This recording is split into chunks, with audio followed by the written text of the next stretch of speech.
Welcome to the Flood Watch podcast. This is Congressman Mike Flood coming to you from Washington, D.C. with the latest rundown of what's happening on Capitol Hill.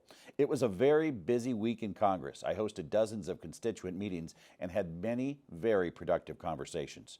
On Wednesday, Congress voted to pass the Protecting Americans from Foreign Adversary-Controlled Applications Act.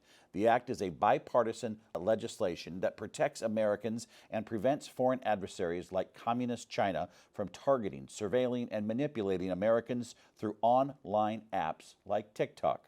This bill only applies to apps controlled by foreign adversaries, specifically China, Iran, North Korea, and Russia. It's based solely on national security concerns, not content-based concerns. That is why I voted yes. And last week, the Consolidated Appropriations Act of 2024 passed.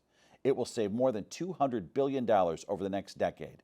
It fully funds veterans' health care benefits, continues critical investments in rural broadband and animal and plant health programs. It also reduces reliance on foreign sources of critical minerals by maintaining strong support for domestic production. These are just some of the highlights.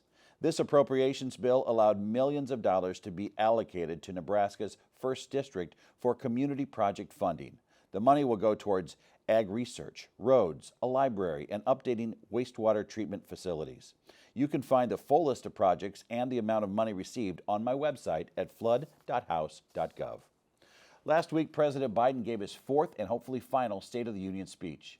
In his remarks, he failed to take responsibility for his record, shifting the blame for his southern border crisis and the effects on Bidenflation. In reality, House Republicans have shown the strongest leadership on the border crisis.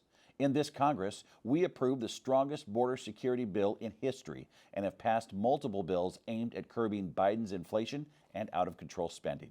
House Republicans are continuing our work to push back on Biden's overspending and will continue to work to curb inflation caused by his liberal policies. For more details on my week in Washington, I encourage you to visit flood.house.gov and sign up for my Flood Watch newsletter on my website. This has been the latest episode of the Flood Watch podcast. Until next time, this is Congressman Mike Flood. Have a great weekend.